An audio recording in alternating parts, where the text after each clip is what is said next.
Kini saatnya kita sambut Firly Bahuri. Pak Firly, terima kasih sudah hadir di acara Kick and di Double Check. Terima kasih. KPK hari ini gonjang-ganjing, ya.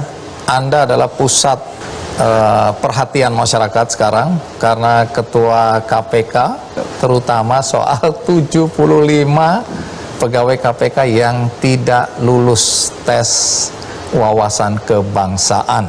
Betul. Tapi Anda sudah melantik 1.271 Betul. karyawan. Nah, setelah pelantikan ini bagaimana perasaan Anda? Kalau dibilang bagaimana perasaan saya, proses sangat panjang dan tentu kami bersama-sama dengan seluruh insan KPK menjalankan perintah undang-undang ini dan kami berhasil mengantarkan insan terbaik KPK di dalam suatu acara sakral pelantikan pegawai KPK menjadi ASN. Saya kira itu Tepat pada hari yang istimewa juga. istimewa juga, semangat hari lahirnya Pancasila 1 Juni 2021 yang kemarin. Baik, tapi dari 75 pegawai yang tidak lulus, Ya, ada 51 yang melakukan perlawanan. Mereka merasa bahwa Anda dan pimpinan KPK menzolimi mereka ya, karena menggunakan tes wawasan kebangsaan sebagai alat ya. untuk menyingkirkan mereka. Apa tanggapan Anda soal ini? Itu mustahil kami lakukan selaku pimpinan KPK karena pimpinan KPK itu memiliki tugas bagaimana mengalihkan pegawai KPK menjadi ASN.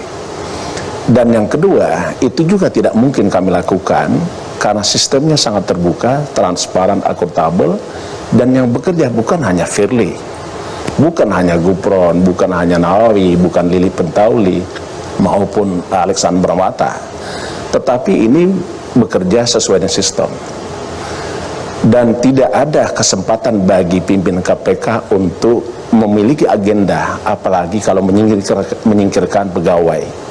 Kenapa 1.351 pegawai memiliki hak yang sama, waktu yang sama, tools dan instrumen yang sama, waktu pengerjaan sama, mengukur diri yang masing-masing, sehingga hasilnya 1.274 memenuhi syarat untuk jadi ASN dan 75 tidak memenuhi syarat untuk jadi ASN. Jadi mustahil kalau ada agenda untuk menyingkirkan pegawai tertentu. Saya kira itu. Kenapa orang menganggap bahwa Anda punya keinginan, ya? Karena selama ini katanya, Ya. kata mereka yang mengkritisi Anda, Ya. orang-orang yang tidak lulus ini sebenarnya tidak diragukan wawasan kebangsaannya, tidak diragukan nasionalisme mereka, integritas mereka, ya. Karena mereka ini justru adalah orang-orang yang selama ini membongkar kasus-kasus korupsi besar. Ya. Mana mungkin mereka tidak lulus? Ya. Ya, begini Pak Andi, di alam demokrasi ini semua orang boleh menyampaikan suara, boleh menyampaikan pendapat, karena memang hak penyampaian pendapat itu dilindungi oleh undang-undang. Tetapi kita juga harus sadar, setiap suatu jabatan, setiap fungsi itu pasti ada kriteria, syarat, mekanisme, dan prosedur. Sama dengan proses pengalihan pegawai KPK menjadi ASN. Kalimat pengalihan itu tidak hanya kita bisa maknai mengalihkan, bukan. Tetapi ada proses mulai dari perencanaan, pelaksanaan, terus harus memenuhi syarat, harus melalui mekanisme, harus melalui prosedur. Sehingga kami sangat yakin bahwa apa yang kami lakukan itu sesuai dengan ketentuan undang-undang. Tapi kembali ke 75 orang yang tidak lulus atau pegawai yang tidak lulus, itu kan 24 boleh dibina, tapi 51 dinonaktifkan. Apa kriteria membuat ada yang bisa dibina, ada yang betul-betul tiada maaf bagimu? Saya ingin sampaikan lagi Bang Andi, bahwa proses ini dilalui secara transparan, melalui prosedur, dan bukan KPK yang punya kewenangan semata.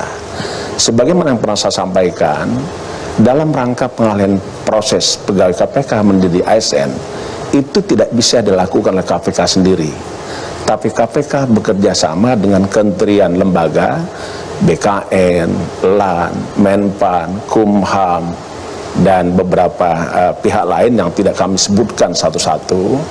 Tapi yang pasti adalah, kalau tadi Bang Adi mengatakan, kenapa orang yang sudah membongkar kasus korupsi, apakah masih diragukan nasionalisme? Bukan itu. Kami berkoordinasi dengan kementerian lembaga, bahwa setiap orang yang ingin dialihkan menjadi ASN, itu ada syarat kriteria prosedur dan mekanisme. Di dalam syarat ASN, sebagaimana Undang-Undang Nomor 5 tahun 2012, itu disebutkan, salah satu syaratnya adalah setia kepada Pancasila, Undang-Undang Dasar 45, NKRI, dan pemerintah. Kedua adalah ASN itu harus melaksanakan perintah undang-undang. Yang ketiga adalah harus sesuai dengan syarat-syarat sebagaimana ketentuan undang-undang. Nah, tentu KPK tidak bisa bekerja sendiri melaksanakan pengalihan status pegawai KPK menjadi ASN. Siapa yang paling mumpuni, yang memiliki kompeten, memiliki profesionalisme, ya adalah Kemenpan dan BKN. Maka kita bekerja sama dengan BKN. Sehingga sebenarnya ada beberapa yang sudah, kalau boleh dikatakan, sudah diskon. Syarat ASN itu salah satu misalnya umur harus 35 tahun maksimal. Itu diabaikan oleh BKN. Tidak perlu, karena kami sudah bekerja di KPK. Yang kedua adalah syaratnya tidak boleh ada orang yang berhenti dengan hormat ataupun diberhentikan dengan tidak hormat dari keanggotaan TNI, dari anggotaan Polri, dari keanggotaan pegawai sipil. Itu kita abaikan. Yang berikutnya yang juga kita abaikan juga adalah tes. Untuk masuk ASN itu ada 3 tes menurut BKN. Mereka jelaskan kepada Sekjen KPK dan tim KPK. Tes apa aja itu? Tesnya 3 itu adalah, satu adalah, kalau kami tidak salah disebut dengan tes intelektual umum. Yang kedua adalah tes kompetensi kepribadian. Tes yang intelektual umum dan tes potensi kepribadian ini sudah selesai. Sudah dianggap lulus oleh KPK. Sudah dianggap lulus oleh BKN dan Kemenpan. Yang belum pernah dilakukan menurut Kementerian Menpan dan BKN kepada Sekjen KPK dan Kepala Biro SDM KPK, satu yang belum, yaitu tes wawasan kebangsaan. Kenapa ini penting? Karena ingin mengetahui sejauh mana kesetiaan pegawai KPK yang akan jadi ASN kepada kebangsaan, Pancasila, Undang-Undang Dasar 45, NKRI, dan pemerintah. Berikutnya lagi, sejauh mana pegawai KPK tidak terlibat di dalam organisasi terlarang, baik yang ditentukan oleh undang-undang maupun diberikan putusan pemerintah, atau aliran, jejaring terorisme, dan radikalisme. Itulah yang ingin diungkap. Faktanya sekarang 51 orang yang tidak lulus mengadu ke berbagai lembaga, termasuk ke Majelis Ulama Indonesia dan Persatuan Gereja Indonesia, MUI dan PGI. Anda diadukan. Apa reaksi Anda atas pengaduan mereka ini? Begini Bang Andi, saya sangat pahami apa yang mereka sampaikan, apa yang mereka adukan. Tetapi kita sebagai warga negara yang tunduk pada hukum, dan negara suatu Indonesia ini adalah berdasarkan hukum, tentu kami sangat berharap apapun persoalan hukumnya itu harus diselesaikan dengan mekanisme prosedur hukum.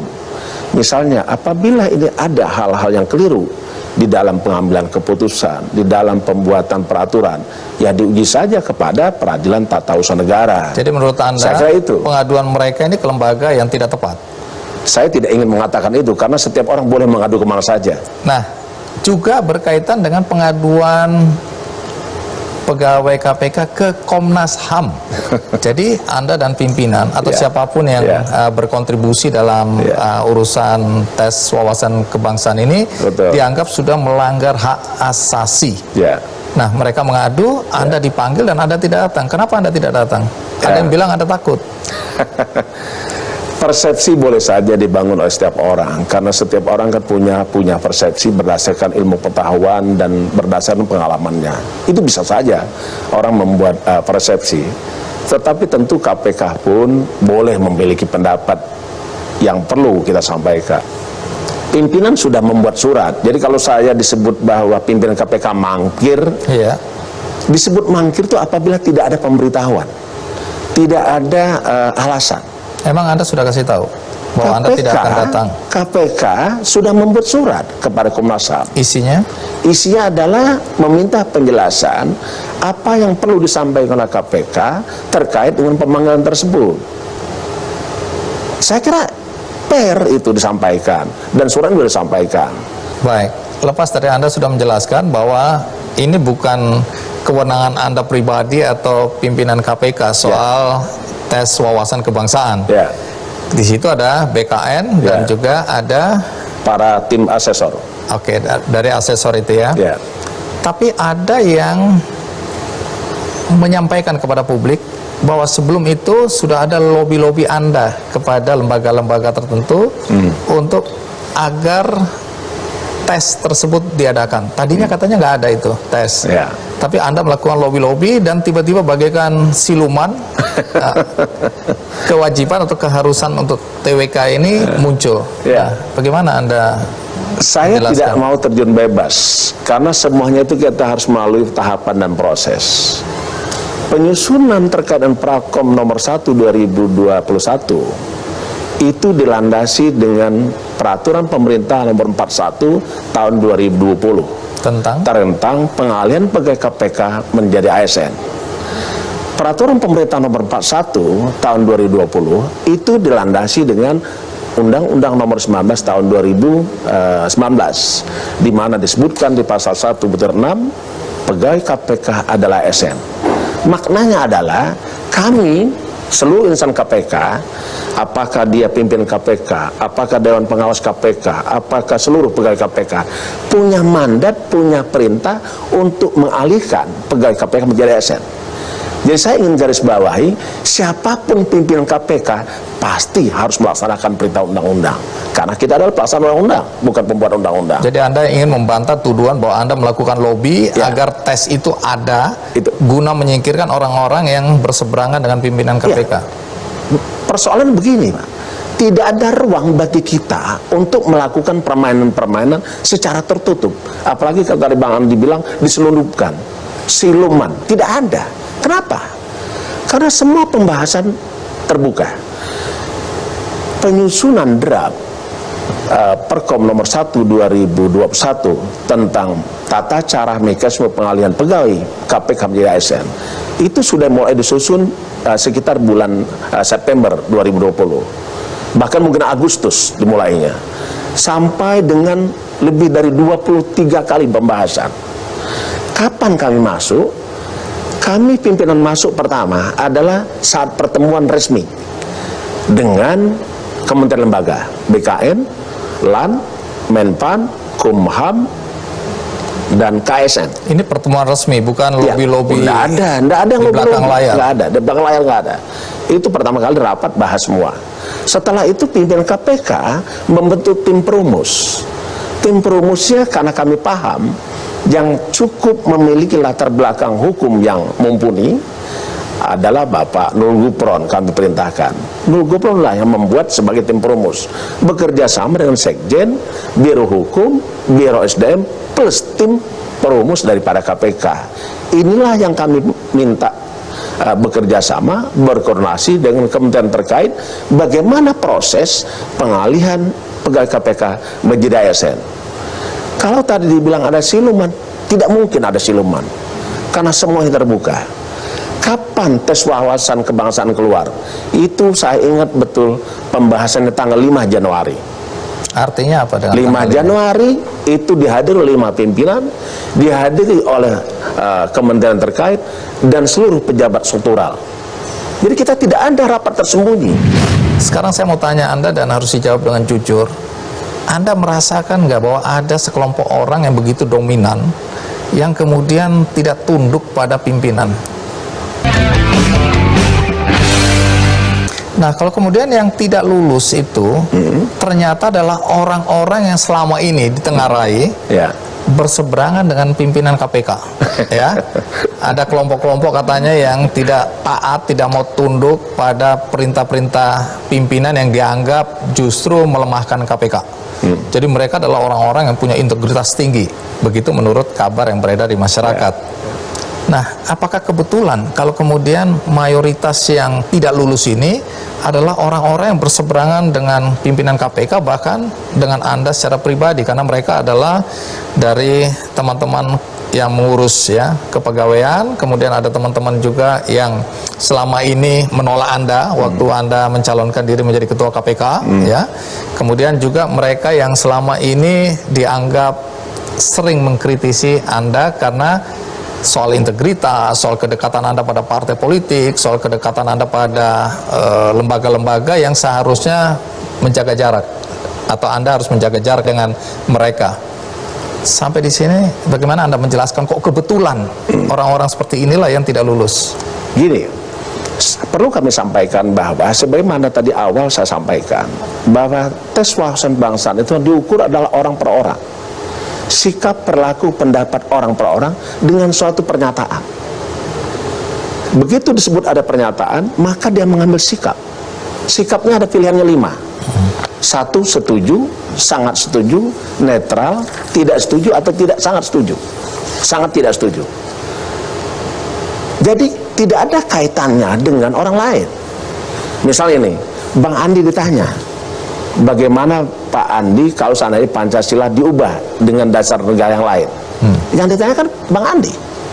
Bagaimana mungkin saya bisa mempengaruhi Bang Andi? Itu satu. Jadi hasil tes wawasan kebangsaan murni adalah cerminan daripada sikap pribadi, individu, pegawai masing-masing. Tidak ada kata pengaruhan dengan yang lain. Itu satu. Kedua, pimpinan KPK setahu saya tidak pernah berseberangan dengan pegawai. Kalaupun ada beda pendapat, itu sah-sah saja dalam era demokrasi. Tapi seketika keputusan itu diambil, itulah adalah keputusan bersama. Dan kita harus tunduk sebagai negara yang patuh kepada asas-asas sila keempat Pancasila.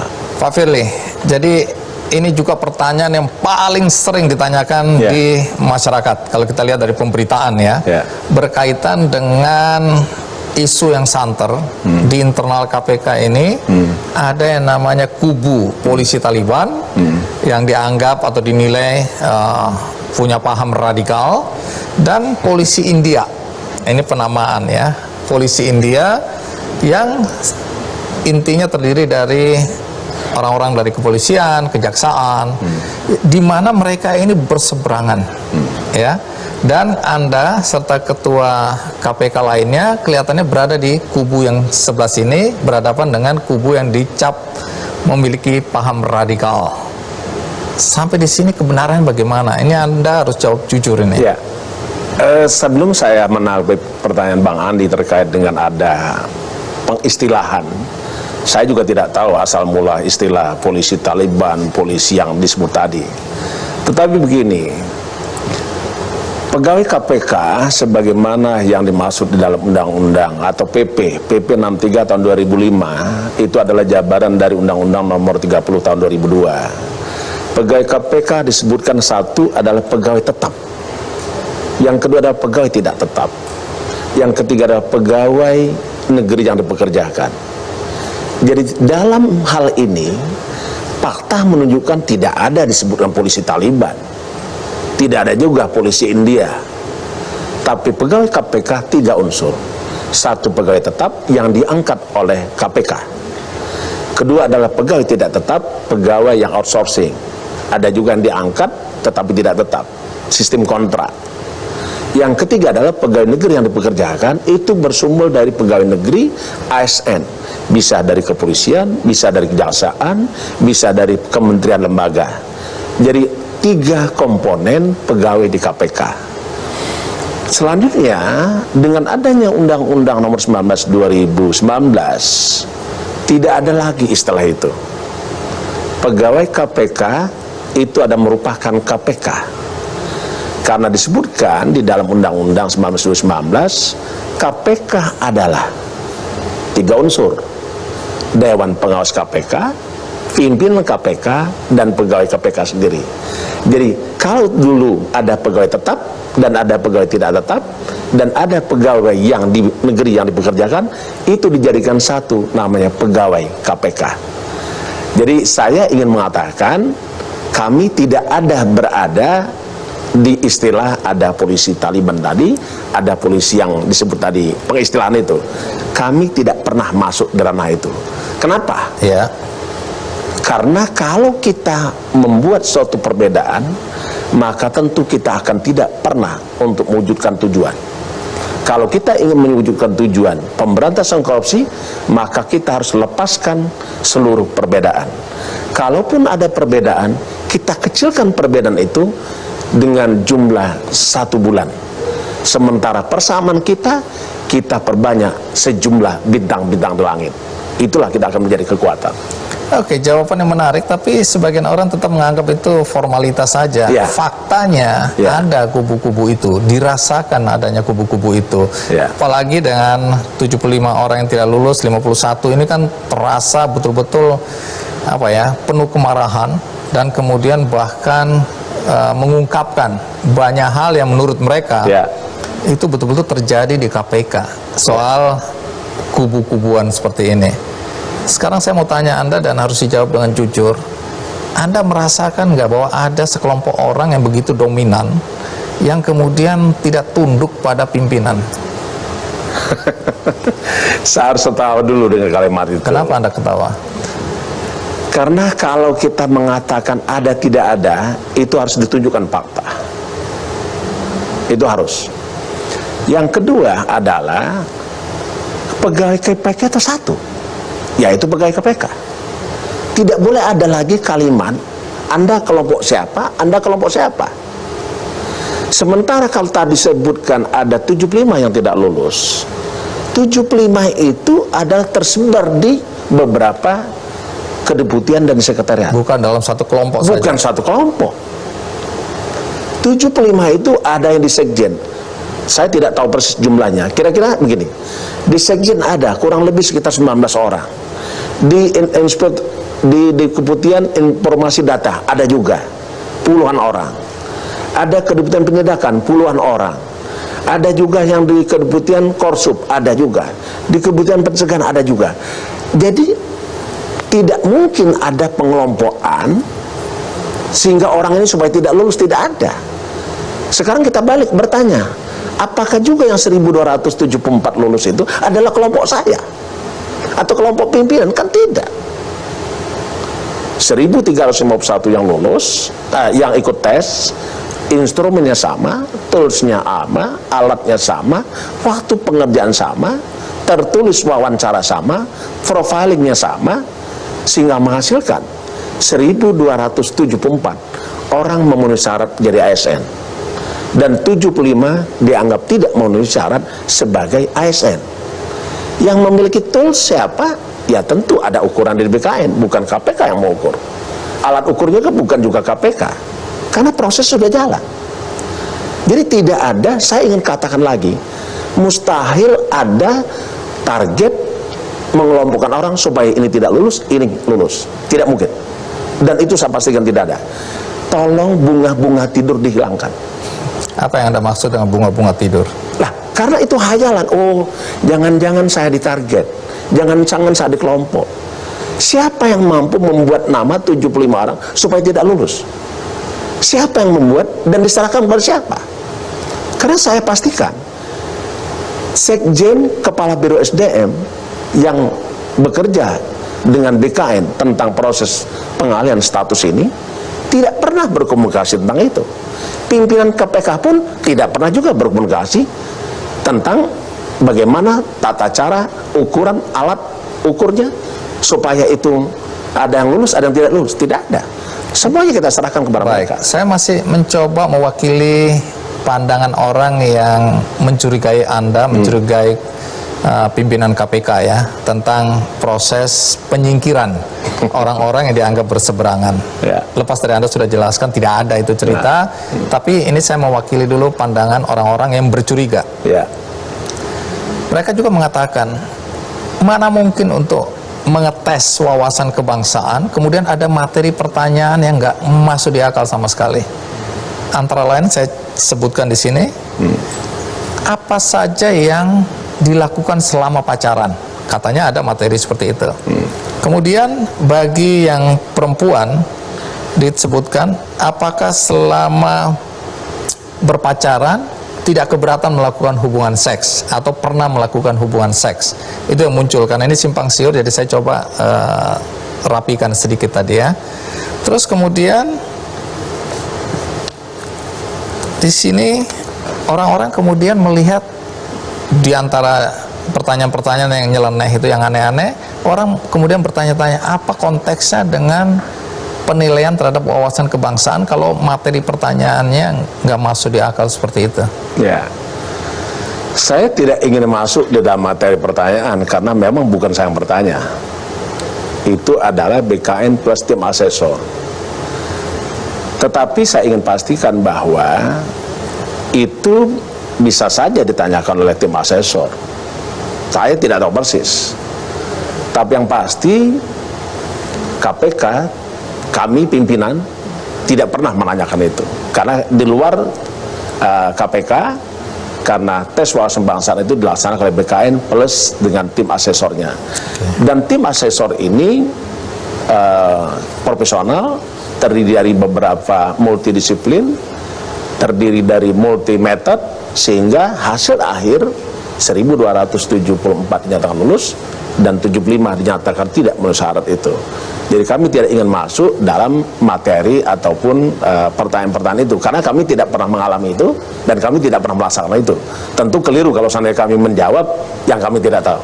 Oke, jadi Anda hendak kembali menegaskan bahwa Anda tidak ikut campur Tidak tangan, ikut campur, nggak ada. baik memunculkan tes wawasan kebangsaan sebagai materi untuk alih tugas pegawai KPK menjadi ASN, dan juga tidak ikut campur tangan dalam penyusunan materi pertanyaan. Itu yang Anda ingin tegaskan, kan? Kalau terkait dengan tes wawasan kebangsaan, sebagaimana tadi saya sampaikan, itu adalah hasil bahasan tanggal 5 Januari 2021. Pada awalnya. Ya, terus disepakati pada tanggal 21 Januari 2021. Semua pimpinan tanda tangan, semua pejabat seluruh hadir, seluruh tim Promus hadir. Saat itu kita tanda tangani semua, setuju ada tes wawasan kebangsaan. Selanjutnya pada tanggal 21 Januari 2021 kita tanya, berbicara tim Promus dan bahasan dengan pihak kementerian terkait, yang melaksanakan siapa? Karena KPK tidak bisa memiliki kemampuan kompetensi untuk melaksanakan tes, sehingga dilakukanlah kerjasama bersama dengan BKN. Itu dirumuskan di dalam pasal 5 ayat 4. Pelaksanaan tes wawasan kebangsaan itu dilaksanakan bekerjasama KPK dan BKN. Itu. Jadi kalau bahasa itu ada, tetapi kalau materi tentu kami seluruh pimpinan, seluruh pejabat struktural tidak pernah terlibat untuk penyusunan materi tes wawasan kebangsaan. Baik, kalau Anda begitu yakin ya dengan jawaban Anda sampai sejauh ini, ada acara menantang debat, salah satu dari pegawai KPK yang tidak lulus itu siap menantang Anda untuk berdebat, dan Anda tidak datang, dan semua orang bilang Anda takut. Apa yang terjadi sebenarnya sehingga Anda tidak datang? Penyelesaian suatu persoalan bukan hanya melalui debat, tetapi perlu dilakukan kalau itu persoalan hukum, maka diselesaikan secara hukum. Bukan karena Anda takut. Apa persoalan yang ditakutkan? Jadi debat itu adalah bukan menyelesaikan persoalan. Tapi kalau ada persoalan hukumnya, ajukan saja. Dan ini adalah sesuai dengan apa yang dibahas oleh KPK, baik itu pimpinan maupun struktural, dan kepala biro hukum dan yang lain-lain, termasuk juga kementerian lembaga. Kami sepakat, bila mana ada yang merasa tidak puas dengan keputusan yang diambil, hasil tes yang dilakukan, silakan melalui proses-proses sesuai dengan koridor hukum, bukan dengan cara debat, Bang Andi. Justru kalau berdebat malah nggak selesai. Kita kan perlu bekerja, bukan berdebat. Diam itu bukan berarti kita takut, bukan berarti kita kalah, tapi diam karena kita bekerja. menyelesaikan persoalan ini. Banyak pihak membenturkan Anda dengan Novel Baswedan. Padahal Anda berdua sama-sama polisi. Ya, Anda merasa nggak ada yang mengadu domba atau membenturkan, atau memang Anda berdua punya persoalan pribadi? saya tidak tahu kenapa media banyak sekali membuat apakah itu video, apakah itu komentar. Tapi yang saya ingin pastikan, Novel itu adalah adik kelas saya. Dia AKABRI 98, saya AKABRI 90. Artinya apa itu? Artinya saya dan dia tidak ada persoalan individu. Dan saya tidak ingin mengungkap bagaimana kedekatan saya ke dia.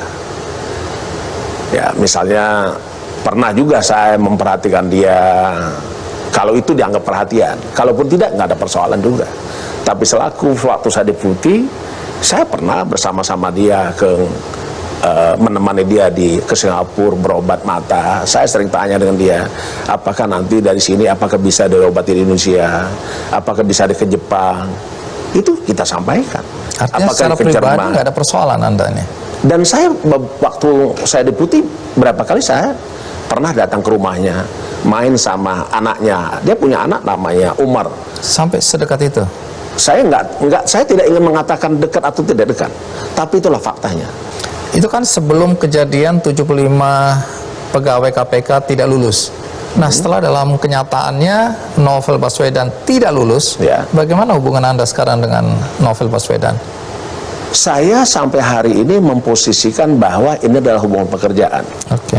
Jadi saya tidak ingin masuk yang di luar pekerjaan. Saya kira itu. Pak Firly, saya tetap ingin mewakili ini pandangan orang-orang yang mengkritisi Anda, yang bercuriga terus pada Anda. Termasuk katanya, ya, ini kabar yang beredar, bahwa Anda pernah mengatakan secara terbuka, walaupun mungkin terbatas, bahwa jangan khawatir atas hasil dari tes wawasan kebangsaan ini, karena tidak akan mempengaruhi posisi mereka. Tapi begitu mereka tidak lulus, mereka dinonaktifkan. Mereka menuduh Anda bohong ini. Begini Bang Andi, tes wawasan kebangsaan itu adalah alat ukur untuk mengetahui kesetiaan kepada Pancasila, Undang-Undang 45, NKRI dan pemerintah. Itu satu. Mengukur integritas kebangsaan, mengukur netralitas pribadi, bahwa kita tidak berpihak kepada kekuatan kelompok maupun apapun, kekuatan apapun. Yang ketiga adalah ingin mengukur apakah kita betul-betul bebas dari radikalisme. Nah, dari ukuran itu, kami pimpinan KPK meyakini tidak mungkin ada yang terhambat. Oh, jadi karena Anda yakin semua akan lolos, Lah, ya kan? kemudian Anda Ya. bilang bahwa jangan khawatir. Jangan khawatir. Oke. Tapi dalam perjalanannya, tim dari BKN dan asesor menemukan bahwa ada yang tidak memenuhi syarat sesuai dengan syarat, kriteria, mekanisme dan prosedur yang dilalui. Inilah yang jadi persoalan. 1224 lolos, 75 adalah tidak memenuhi syarat untuk jadi Kemudian ASN. kenapa mereka harus dinonaktifkan? Kenapa ada yang 24 bisa dibina, Ya. ada yang 51 dianggap Ya. nggak bisa? Ya, begini Bang Andi. Perdebatan panjang. Saya harus katakan bahwa orang kan lihatnya bahwa ada pendapat bahwa 75 orang dinonaktifkan. Dalam keputusan 652 itu tidak ada kalimat itu. Kalimat yang benar. Kalimat mengatakan dinonaktifkan tidak ada. Saya harus luruskan. Tanggal 5 Mei 2021 kami rapat untuk membuka hasil tes wawasan kebangsaan. Walaupun tes wawasan kebangsaan kami terima tanggal 27 April 2021. Kenapa ini kami tunda? Karena kami KPK sangat patuh dan tunduk pada undang-undang. Di mana pada tanggal 4 Mei 2021 Undang-Undang Nomor 19 2019 dilakukan gugatan oleh para pihak dan akan dibacakan putusan oleh Majelis Mahkamah Konstitusi. Jadi Anda menunggu. Tunggu. Kapan kita buka? Dibuka pada tanggal 5 Mei. Walaupun keburu bocor. Saya tidak tahu sumber itu. Tapi yang pasti sampai hari ini tidak ada kami paham siapa 75 nama orang. Tanggal 5 Mei kita buka, 75 pegawai KPK tidak memenuhi syarat menjadi ASN. Kami sempat debat panjang, karena yang rapat 5 pimpinan, 5 dewas. Apa yang diperdebatkan? Perdebatannya adalah bagaimana 75 ini kelak. Karena kalau kita ikuti undang-undang, dan memang harus kita ikuti undang-undang, dikatakan bahwa pegawai KPK adalah ASN. Ada implikasi, ada dampak, kita harus mengurangi mitigasi risiko. Kalau 75 ini tetap melaksanakan tugas, maka tentu akan timbul risiko. Misalnya, karena KPK itu menjalankan tugas penegakan hukum. Kalau saja saya diketahui bahwa saya tidak memenuhi syarat, tetapi tetap melakukan tugas memeriksa orang, ya, tentu akan timbul persoalan. Sehingga pimpinan KPK, Dewas KPK, dan segenap orang yang hadir di lantai 15 ruang Nusantara rapat memutuskan supaya 75 ini tugasnya menyerahkan kepada atasannya, sehingga dia melaksanakan tugas atas perintah atasannya. Tidak ada kalimat mengatakan menonaktifkan. Menyerahkan tugas itu bukan menonaktifkan. Tidak. Lalu yang tidak lulus ini bagaimana nasibnya? Nah, kita taruh ini. Kalimat itu sebenarnya belum ditanya oleh Bang Andi, sudah saya bahas. Saya waktu tanggal 29 di rapat terbatas, ada 5 pimpinan, ada sekjen, ada kepala hukum, ada kepala biro SDM. Saya bilang, ini kan informasi pasti ada yang tidak lulus, ada yang lulus. Karena sudah kita kan dipaparkan waktu di kantor Menpan bahwa hasil tawasan kebangsaan ada yang memenuhi syarat dan ada yang tidak memenuhi syarat. Tanggal 29 kita tanya, ini nanti yang tidak lulus mau dikemanakan oleh kita? Panggil ya satu-satu sebelah menghadap saya. Saya sampaikan begitu. Jadi jauh sebelum ada penetapan tanggal 5 yang lulus 1274 dan tidak memenuhi syarat 75, itu sudah kita bahas duluan. Panggil satu-satu menghadap saya untuk apa? Kita tanya, ini gimana? Kok bisa Anda tidak lulus? Terus akan ke depannya bagaimana? Solusinya apa? Kan harus kita bahas. Oh, jadi tidak otomatis mereka nonaktif tadi ya? Tidak ada kalimat nonaktif. Saya juga kaget, kok kenapa? Mohon maaf sekali lagi kan, saya tidak ingin mengatakan siapa yang membuat nonaktif, bahkan ada mengatakan dipecat. Ingat kalimat kami tanggal 5 Mei. Setelah kami rapat dengan Dewas, dengan struktural, dan dengan pimpinan KPK, kita rilis. Saya ingat ada setidaknya ada 4 keputusannya. Keputusan rapat tanggal 5 Mei. Pertama adalah 1274 pegawai KPK memenuhi syarat untuk jadi ASN. Dan selanjutnya ini diusulkan untuk formasi ASN ke Menpan dan memintakan permohonan penetapan NIP kepada BKN. Itu satu. Yang kedua, 75 pegawai yang tidak memenuhi syarat, KPK segera melakukan koordinasi dengan Menpan dan BKN. Proses ini belum final? Bukan, itu tanggal 5 dulu. Oke. Nah, keputusan tanggal 5. Poin ketiga adalah KPK tidak pernah memberhentikan, memecat, dan tidak pernah berpikir untuk menghentikan dengan hormat maupun tidak hormat. Yang keempat adalah KPK tidak akan pernah mengumumkan nama-nama yang tidak memenuhi syarat. Jadi nama-nama ini keluar bukan secara resmi ya? Nggak ada. Nah, lalu nasib 51 orang yang tidak bisa dibina ini bagaimana? Gini, dari hasil rapat tanggal 5 Mei, itu ditindaklanjuti tanggal 24 Mei di kantor BKN. Sebagaimana putusan tanggal 5 Mei tadi. Tanggal 25 Mei kita rapat ke sana. Apa yang dibahas? Yang kita bahas adalah bagaimana terkait dengan yang 75 tidak memenuhi syarat. Karena sebagaimana keputusan KPK tanggal 5 Mei 2021. Kita bahas 75. Kenapa ini kita bahas? Karena yang 1274 sudah selesai. Selesai di mana? Tanggal 10 Mei 1274 KPK melalui sekjen 1274 atau 71? Enggak, 1274 dulu Mas. Oh, okay. Itu yang memenuhi syarat. Dikirimkan ke Menpan. meminta formasi pegawai. Dari 1274 ternyata ada satu orang yang meninggal dunia, namanya almarhum Joko Susilo. Itu berarti 1273. Di dalam perjalanan ada 2 orang, satu mengundurkan diri, satu tidak mengikuti proses. Oke, sisa 1271. 1271 diproses oleh BKN, keluarlah penetapan NIP. Selesai yang itu. Sekarang kita bahas yang 75 pada tanggal 25 Mei. Ini panjang pembahasannya. Setelah ada pernyataan arahan dari Presiden, itulah kami tindak lanjuti pada tanggal 25 Mei 2021. Nah, menarik. Kan belum jelas ini status, tapi terkesan mereka betul-betul diberhentikan. Sementara Presiden secara terbuka dalam konferensi pers menyatakan bahwa hasil dari tes wawasan kebangsaan tidak boleh menjadi dasar dari pemberhentian pegawai KPK. Anda tampaknya melawan Presiden ini.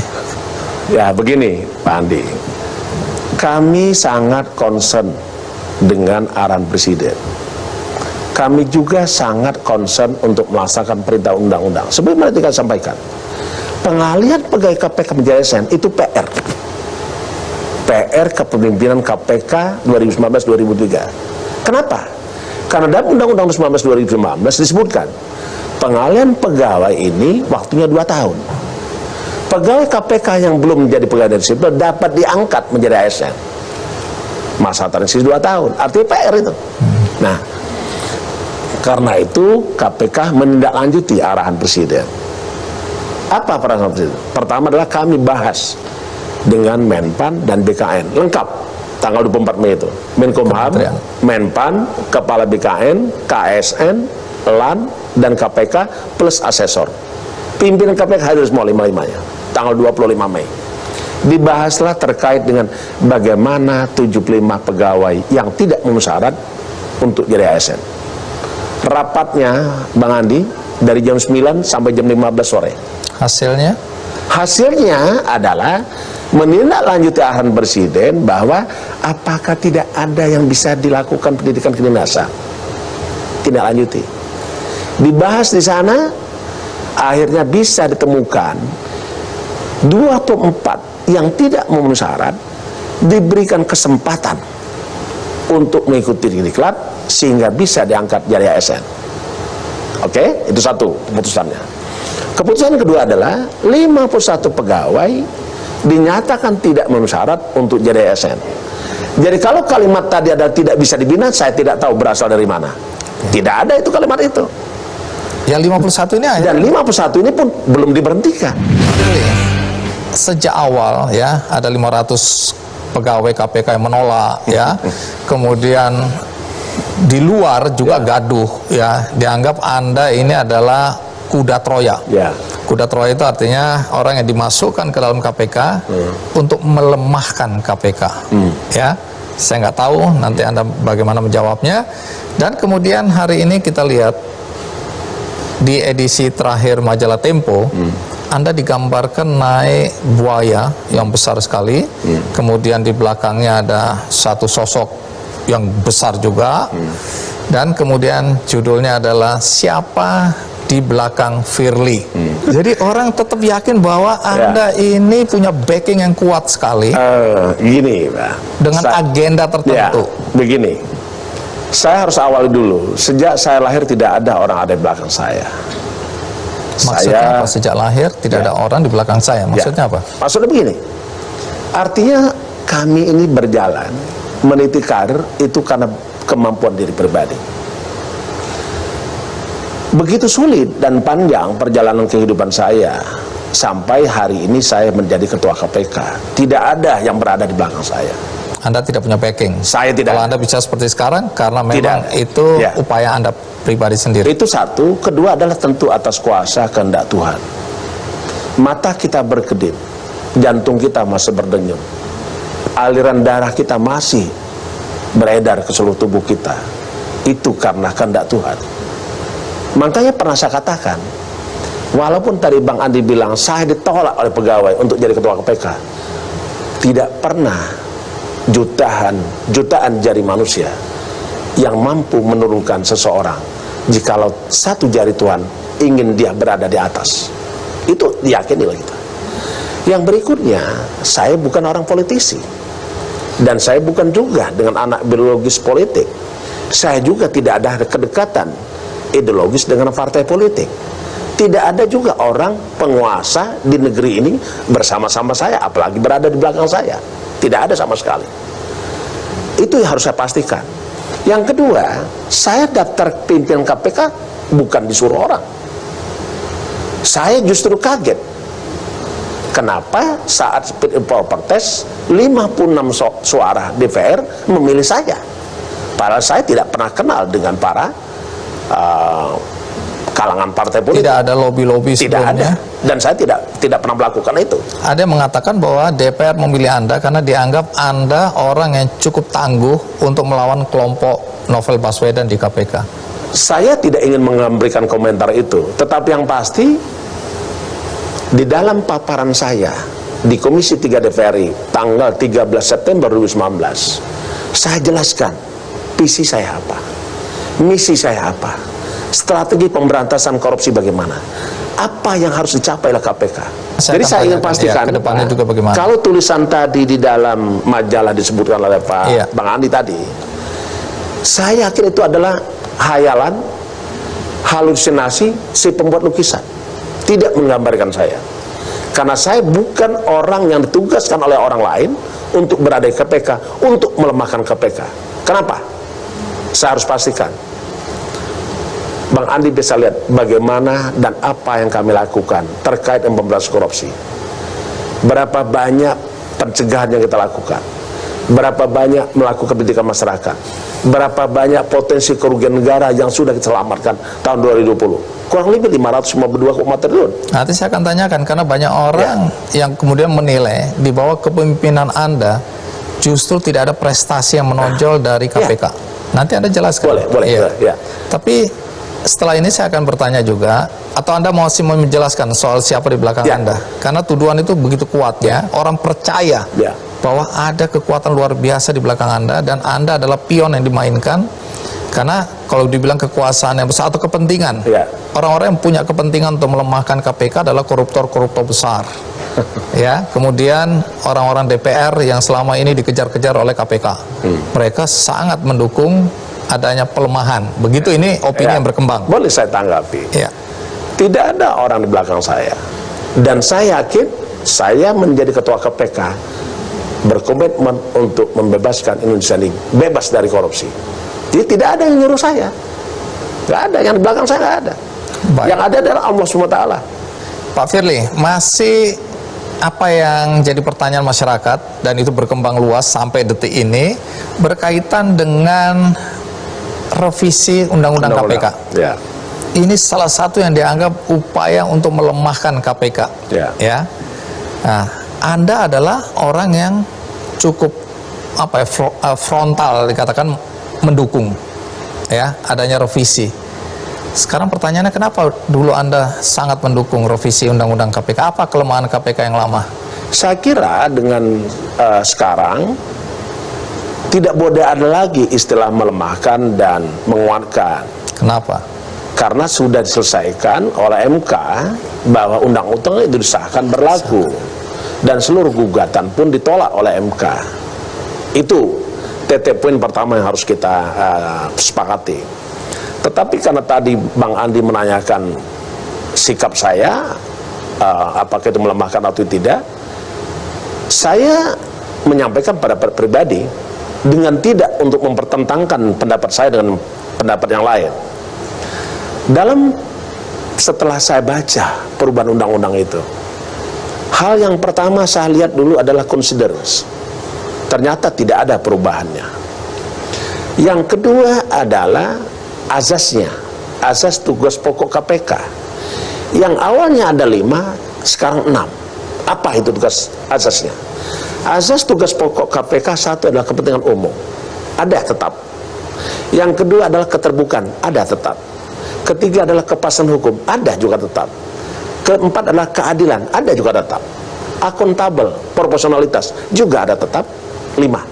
Tambah satu lagi, menjunjung tinggi hak asasi manusia. Saya kira penegakan hukum memang harus menjunjung tinggi hak asasi manusia. Artinya, kalau kita lihat dari azas tugas pokok KPK, pendapat mengatakan melemahkan, keliru. Itu dari azas tugas pokok KPK. Sekarang saya masuk lagi lihat tentang tugas pokok KPK.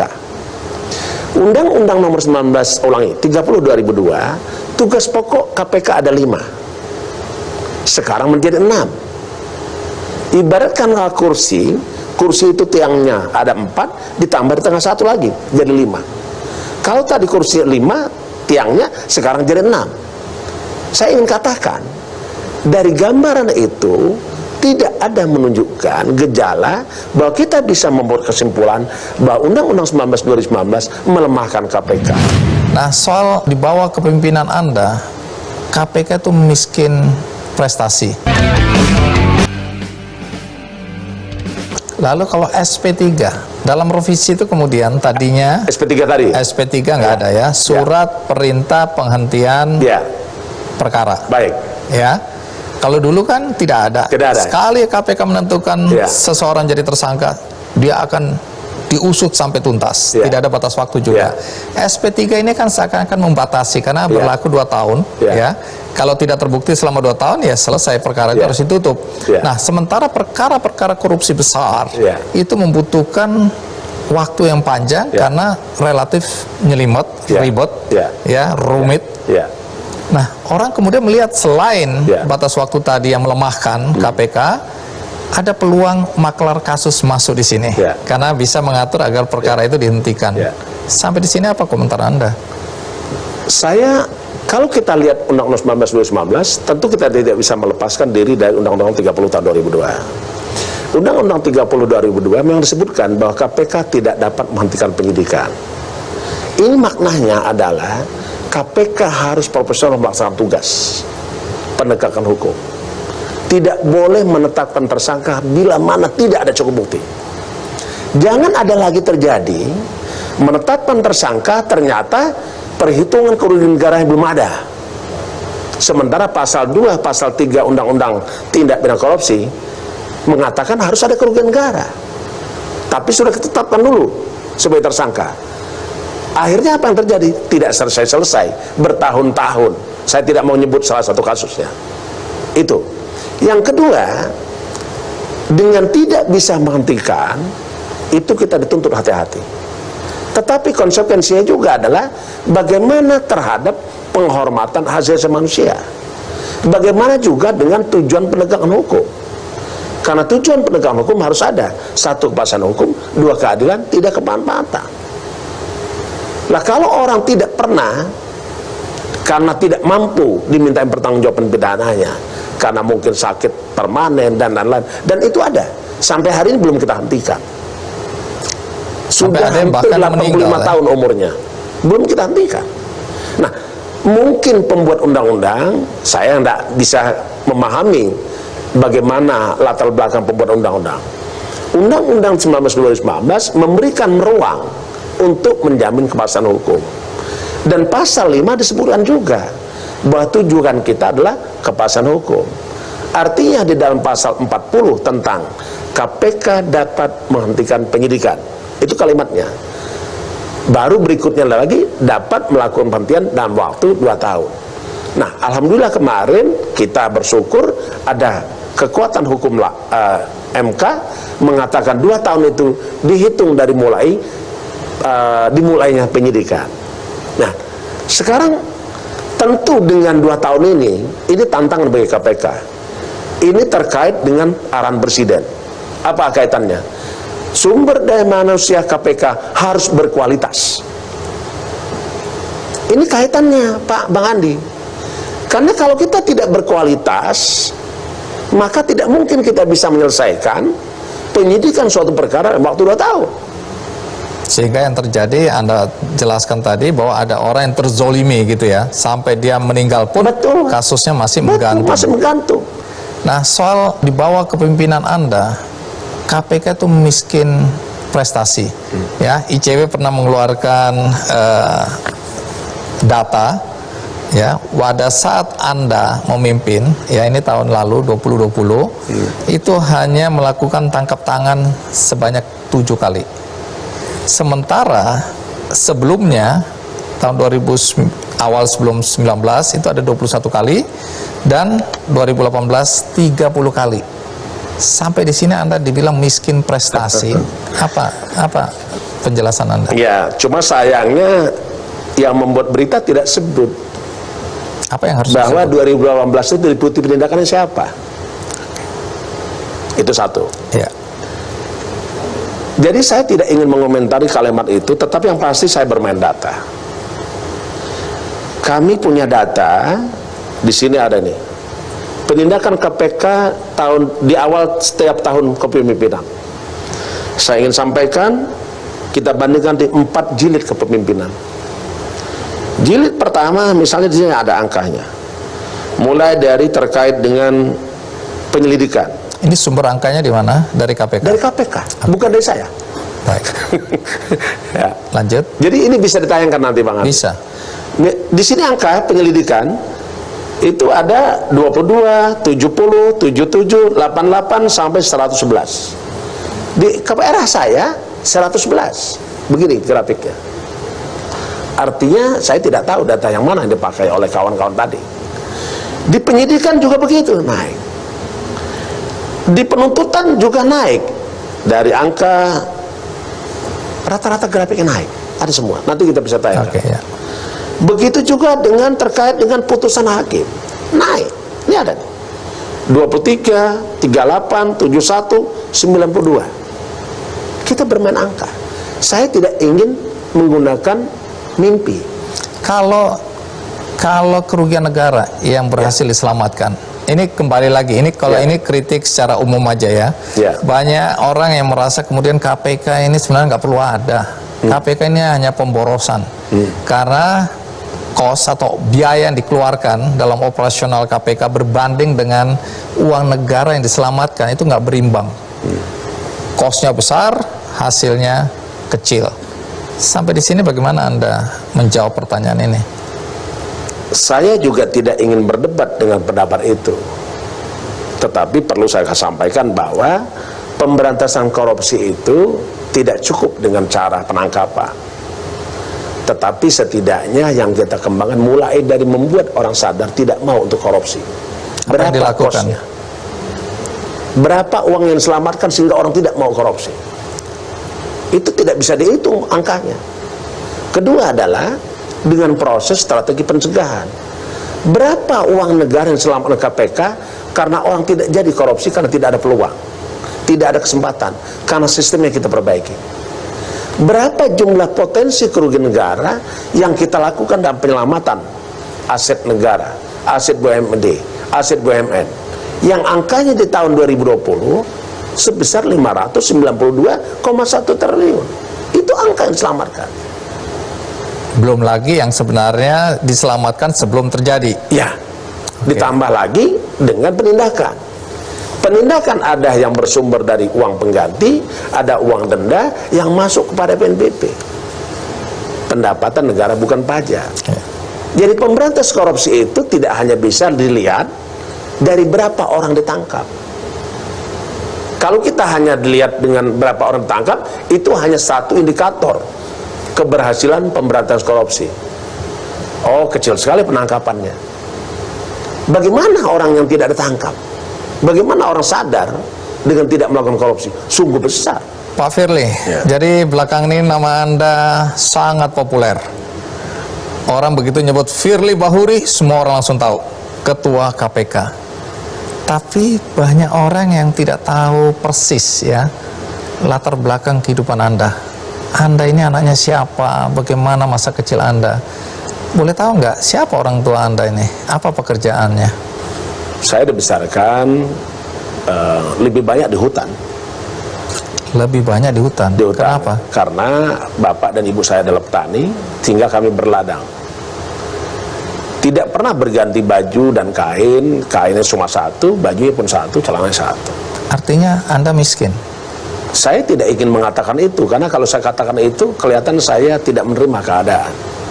Tapi itulah keadaannya. Baju itu kalau basah kita jemur di atas api. Kita pakai sarung. Karena harus dipakai lagi. Harus dipakai lagi. Yang kedua adalah selama saya kecil itu saya tidak pernah dikasih uang oleh orang tua saya. Kalau Anda mau cari uang, dapat uang, ya Anda petik cabai sendiri, pungut sendiri, jual sendiri.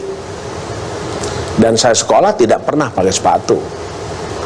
Beruntung waktu itu, waktu kita SD, tidak ada kewajiban pakai sepatu. Dan tidak pula punya kewajiban untuk berseragam. Tidak pakai sepatu karena tidak mampu membeli sepatu. Tidak ada, tidak mampu membelinya. Anda berapa bersaudara? Saya ada 5 saudara, bapak saya namanya Pak Bahuri, terus ibu saya nama Tama. Itu adalah betul-betul petani. Jadi seberapa Kita tidur menderitanya? di rumah tidak ada kasur, tidurnya di papan. Ranjang cuma satu, ranjang besi, kasur kapuk itu untuk bapak dan ibu.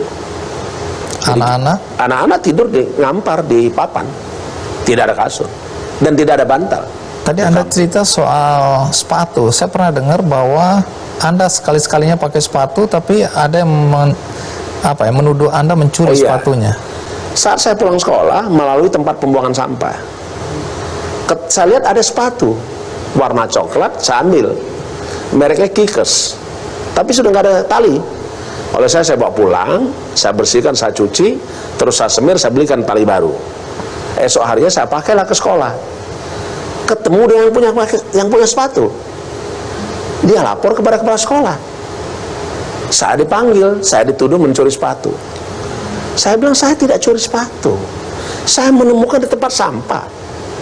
Saya ambil, saya bersihkan. Akhirnya itu saya kembalikan. Jadi sepatu merek Kickers itu tingginya segini. Saya tahu itu terkenal itu. Terkenal waktu itu kan. Karena kita seumur jadi.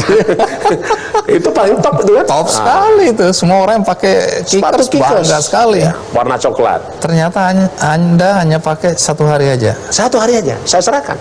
Astaga, jadi sesulit itu hidup Anda. Sesulit. Saya punya keyakinan sampai kapanpun Pak KPK Firly, tetap di bawah akan kepemimpinan dan Anda tidak ada akan pernah kejadian bubar yang ataupun mundur. oleh masyarakat dianggap menurunkan kepercayaan terhadap KPK.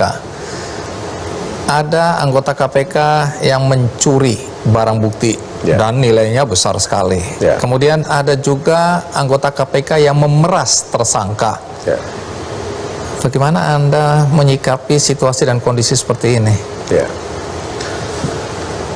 Sebagaimana asas tugas pokok KPK itu adalah keterbukaan, transparansi, proporsionalitas demi kepentingan umum, dan tentu akuntabel. Kalimat ini bukan kiasan. Begitu kami dilantik, kami menganut asas adalah lebih baik kami terbuka walaupun harus dicaci maki, daripada kami bersembunyi walaupun dipuji. Itu kami sampaikan. Jadi apapun sekarang yang terjadi itu adalah resiko keterbukaan. Tetapi yang perlu dicatat adalah sekecil apapun perbuatan pidana yang dilakukan oleh pegawai harus kita lakukan tindakan tegas. Misalnya tadi ada yang mencuri barang bukti, mungkin saat ini terungkap, bisa saja itu sudah pernah terjadi tapi dia terungkap. Ada juga yang melakukan pemerasan, mungkin itu pernah terjadi tapi dia terungkap. Inilah dampak daripada keterbukaan.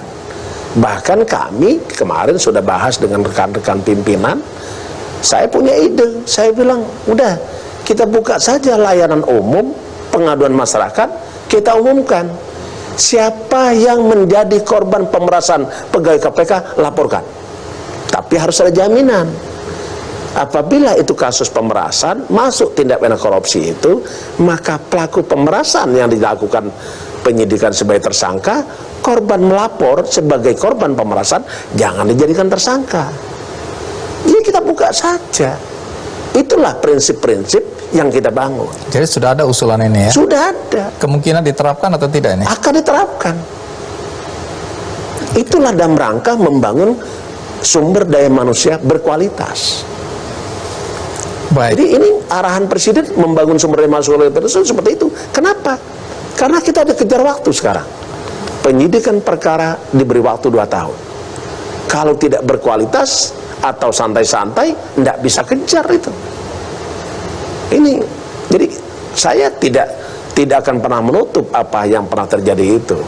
Dan saya katakan ungkap tuntas. Gitu. Oke. Nah, lepas dari persoalan internal, Siap. ya, tapi KPK kan milik bangsa Betul. Indonesia. Betul. Dan banyak harapan sebenarnya digantungkan pada institusi ini. Ya. Karena kita tahu pekerjaan untuk memberantas korupsi itu tidak pernah selesai. Ya. Nah, tantangan ke depan KPK menurut Anda sebagai pimpinan KPK apa? Ya, tentu tantangan KPK ini tidak bisa lepas dari tantangan bangsa negara. Tujuan KPK pun tidak bisa lepas dari tujuan negara. Karena tidak akan pernah tujuan negara bisa terwujud tanpa ada peran insan-insan KPK yang hari ini diberikan mandat untuk melaksanakan undang-undang pemberantasan tindak korupsi. Kenapa itu menjadi titik tolak pemikiran kami, pemikiran saya, bahwa tidak akan pernah tujuan negara terwujud kalau masih ada praktik-praktik korupsi. Dalam tujuan negara disebutkan di alinea keempat Undang-Undang Dasar 1945, melindungi segenap bangsa Indonesia dan seluruh tumpah Indonesia, memajukan kesejahteraan umum, mencerdaskan kehidupan bangsa, ikut aktif memelihara perdamaian dunia berdasarkan kemerdekaan, perdamaian abadi dan keadilan sosial. Ini tidak bisa wujud orang cerdas, tidak bisa terwujud negara sejahtera. Kenapa? Kalau ada korupsi. Karenanya saya punya keyakinan sampai kapanpun KPK tetap akan ada dan tidak akan pernah bubar ataupun mundur. Jadi kalau ada suara-suara bubarkan saja KPK, Anda termasuk yang Itu menolak adalah gagasan itu? reaksi emosional. Apa pentingnya KPK sebenarnya? Ya, KPK dia dalam tugas pokoknya sudah jelas, tujuannya pun sudah jelas. Tujuan didirikan KPK adalah melakukan pemberantasan korupsi berhasil guna dan berdaya guna. Apa tujuannya? Kalau KPK berhasil melakukan pemberantasan korupsi, maka tentu seluruh program pemerintah berjalan, seluruh aktivitas ekonomi berjalan, seluruh proses perizinan menjadi mudah, seluruh investasi itu akan mendatangkan pendapatan iklim usaha. Kalau iklim usaha naik, maka tentu pertumbuhan ekonomi naik. Kalau pertumbuhan ekonomi naik, maka tentu akan memberikan lapangan pekerjaan dan akan mendatangkan kesejahteraan rakyat. Itu yang dilakukan oleh KPK. Apa yang dilakukan? Satu, KPK melakukan pendidikan supaya masyarakat paham, penyelenggara paham, para partai politik paham bahayanya korupsi, sehingga orang tidak mau melakukan korupsi. KPK melakukan upaya pencegahan, melakukan kajian, telaahan, rekomendasi. KPK tahun 2020, Bang, 65 rekomendasi KPK disampaikan kepada pemerintah, 45 sudah dilaksanakan, 20 masih proses. Apa saja? Dalam musim pandemi COVID-19, 10 program KPK, 10 program pemerintah dalam penanganan COVID-19 dan pemulihan ekonomi, KPK andil di situ. Makanya saya yakin sampai kapanpun KPK tetap akan memberikan kontribusi untuk mewujudkan tujuan negara. Dengan korupsi nggak ada, Bang, fasilitas pelayanan kesehatan bagus, mutu pendidikan akan bagus, infrastruktur yang membangun menghubungkan 17.400 pulau akan bagus, lapangan pekerjaan akan bagus, investasi akan meningkat. Jadi mimpi kita, harapan saya, Indonesia ini suatu saat bebas dari korupsi dan tidak ada praktek-praktek korupsi. Baik, itu harapan kita semua tentu saja. Harapan kita semua. Tapi kalau bicara mengenai konflik yang sampai saat ini masih dibicarakan di masyarakat tentang 75 orang yang tidak lulus, harapan Anda terhadap mereka yang tidak lulus 51 yang sekarang ini masih bergerak kemana-mana untuk mengadukan nasib mereka, itu yang mereka rasakan, apa harapan Anda atau imbauan Anda kepada mereka? Kami tentu akan menyelesaikan segala persoalan yang ada di KPK. Tentu untuk menyelesaikannya, apakah itu bisa kami selesaikan sendiri? Tetapi kalau tidak kami selesaikan sendiri, tentu kami akan meminta uluran tangan dari kementerian terkait, lembaga terkait, badan usaha milik negara. Kenapa? Karena anak-anak kami 51 orang yang tidak memenuhi syarat untuk jadi ASN mungkin saja diberikan kesempatan, dan kami upayakan untuk dalam rangka tetap menjamin keberlangsungan hidup mereka, akan tetap menjamin kesejahteraan mereka. Karena sesungguhnya tujuan negara tadi memajukan kesejahteraan umum, artinya mencerdaskan kehidupan bangsa. Maknanya termasuk mensejahterakan dan mencerdaskan 51 keluarga itu. Tidak ada dendam pribadi. Bang, saya ini dari dulu saya katakan, saya tidak pernah dendam dan tidak pernah benci. Karena dalam prinsip saya harus dekat dengan teman saya. Tetapi prinsip saya lagi adalah, saya harus lebih dekat dengan musuh saya. Saya lebih dekat dengan teman, tapi harus lebih dekat dari musuh. Close to our friend, but more closer to our enemy. Itu prinsip. Nggak mudah. Memang nggak mudah. Nah, kalau ada yang menganggap bahwa peristiwa ini akan mempengaruhi kinerja dari KPK dalam penyelidikan, terutama kasus-kasus yang saat ini masih bergulir, terutama kasus-kasus besar, ketakutan ini atau kekhawatiran ini beralasan atau tidak? Persepsi itu boleh saja mereka kembangkan, boleh saja mereka berpendapat demikian, tetapi kami di KPK telah melakukan langkah-langkah. Karena sesungguhnya pekerjaan KPK bukan tergantung orang-orang, bukan tergantung individu. Contohnya tadi, bagi yang tidak memenuhi syarat, pekerjaannya sudah diserahkan kepada atasannya. Maknanya apa? Kita mitigasi risiko supaya semua pekerjaan, tugas pokok dalam rangka penyelesaian perkara itu tetap berjalan. Dan kami yakini bahwa sistem KPK sudah bekerja. Jadi bukan tergantung dengan orang-orang. Boleh saja nanti kami berlima selesai tanggal 20 Desember 2023 bergantian baru, tapi sistem harus berjalan. Karena perjuangan untuk memberantas korupsi tidak pernah berhenti sampai NKRI bersih dari korupsi. Merdeka. Merdeka. Ya. Nah, terakhir Pak Firly, mungkin ada sesuatu yang saya tidak tanyakan tapi ingin Anda sampaikan kepada siapapun yang menonton acara kita. Ya. Silakan disampaikan.